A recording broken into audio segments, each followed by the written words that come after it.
ingin menjelaskan zakat mustahik. Aku Nafa Amelia. Saya Salma Azhara. Dan aku Sally Yulia Nurkolis. Jangan lupa komen, Like dan subscribe. Selamat menyaksikan. Dadah.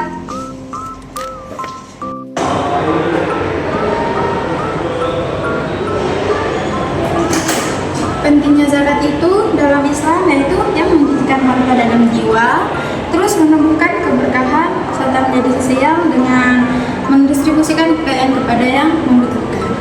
Terus peran zakat dalam pemerataan ekonomi umat yaitu sebagai instrumen untuk mendistribusikan kekayaan dari kelompok yang mampu kepada yang membutuhkan, yaitu dengan adab-adab. Cara utamanya yaitu ada dua.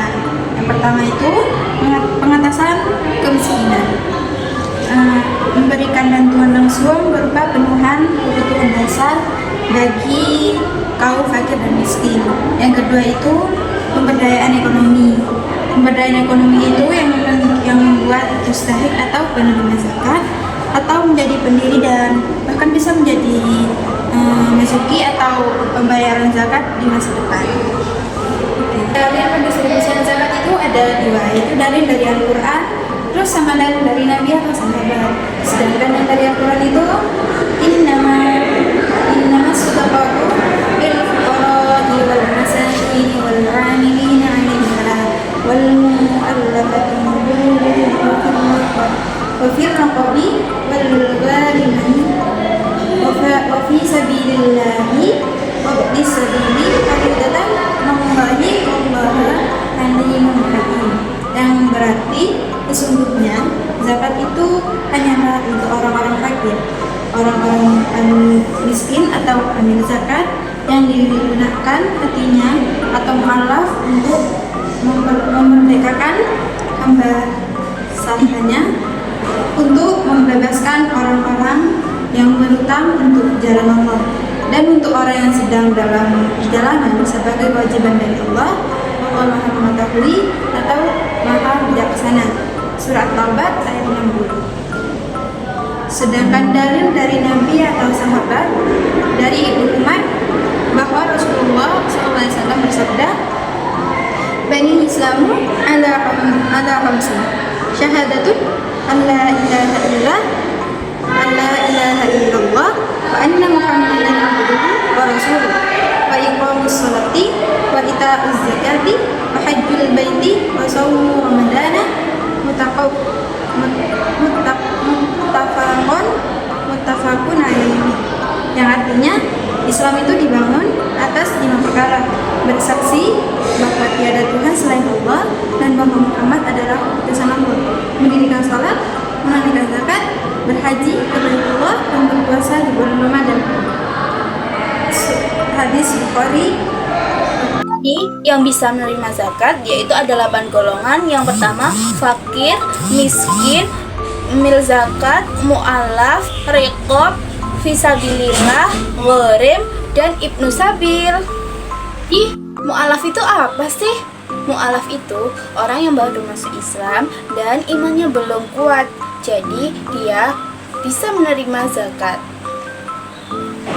Yang selanjutnya yaitu makna ibnu sabil, yaitu istilah yang merujuk pada musafir atau orang yang sedang perjalanan jauh yang mengalami kesulitan finansial sehingga tidak dapat melanjutkan perjalanannya atau kembali ke halamannya masing-masing.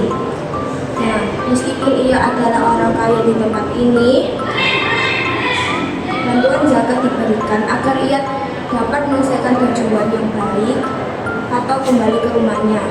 Makna ibnu sabil itu dibagi menjadi dua, yaitu yang pertama musafir yang kehabisan bekal, yang kedua yaitu orang yang sedang perjalanan jauh atau butuh bantuan. Yang selanjutnya yaitu makna fisabilillah. Dalam konteks zakat, yaitu fisabilillah yaitu merajuk orang-orang yang berjuang di jalan Allah, termasuk para pejuang perang, dai, guru ngaji, dan penelitian Islam, sehingga pendukung kegiatan dakwah atau upaya atau menegakkan agama Islam baik secara langsung maupun tidak langsung. Nah, program Fisabilillah itu juga dibagi menjadi dua. Yang pertama, segala usaha di jalan Allah. Yang kedua, yaitu meliputi dakwah, pendidikan, istihad, dan kepentingan umat. Syarat-syarat mustahik mu'alaf yaitu kesadaran dan keinginan untuk lulus untuk memeluk Islam tanpa paksaan, mengucapkan 2 kalimat syahadat, melakukan mandi besar bagi yang berhadus. Terus, dan bagi laki-laki yang harus sudah dikhitan, mu'alaf juga harus bersedia dan komitmen untuk menjalankan seluruh kewajiban agama Islam seperti hukum Islam. Syarat-syarat mustahik yaitu budak mukhatab atau punya perjanjian berusaha. Terus itu peran zakat untuk budak mukhatab yang berarti karena perjalanan budak mukhatab itu yang berat, Islam yang memandang, karena Islam yang memiliki itu mereka sebagai golongan yang menerima zakat memang disebut juga tasawuf. Zakat diberikan kepada mereka untuk membantu aliran atau sisa tebusan yang tidak mampu mereka bayar. Bertujuan untuk mereka Syarat Ibnu Sabil itu ada berapa sih? Yaitu ada 5. Yang pertama, seorang muslim. Yang kedua, bekalnya kehabisan. Yang ketiga, perjalanannya bukan untuk maksiat. Yang keempat, yaitu tidak memiliki harta lain. Yang kelima, tidak ada pihak lain yang meminjamkannya. Yaitu syarat umumnya harus muslim dan berakal, juga balik. Namun secara fisabilillah yaitu harus berjuang di jalan Allah dan juga mengajarkan ilmu dan juga tidak digaji oleh pekerjaannya. Yang selanjutnya yaitu persentase penerimaan dana zakat bagi mu'alaf, riqab, ibnu sabil, dan fisabilillah.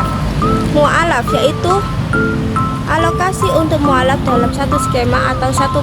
Yang kedua yaitu riqab. Riqab yaitu terkait dengan budak atau hamba sahaya. Dalam satu contoh skema, persentase untuk riqabnya adalah 0%. Namun konteks modern riqabnya yaitu bisa merujuk pada pembahasan individu yang berlaku secara ekonomi dan alokasi.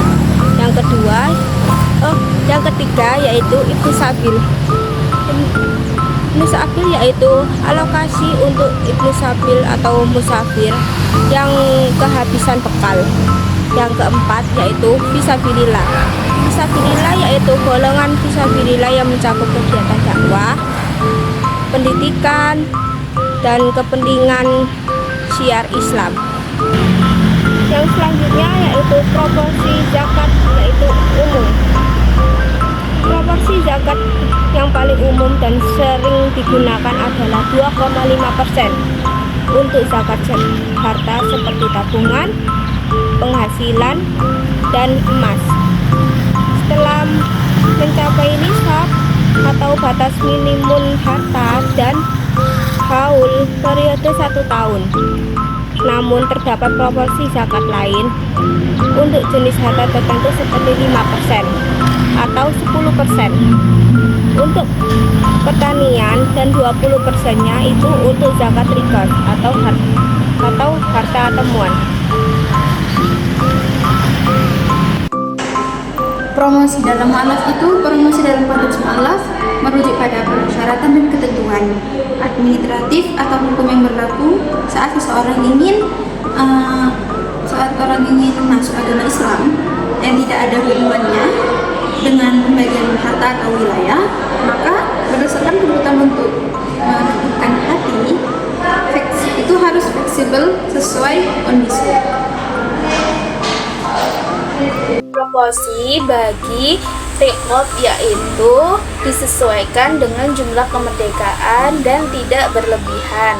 Proporsi bagi Ibnu Sabil yaitu sesuai sampai tujuan dan tidak boleh berlebihan. Dan proporsi fisabilillah yaitu sesuai kebutuhan dakwah, jihad, pendidikan, dan disalurkan dengan bijak.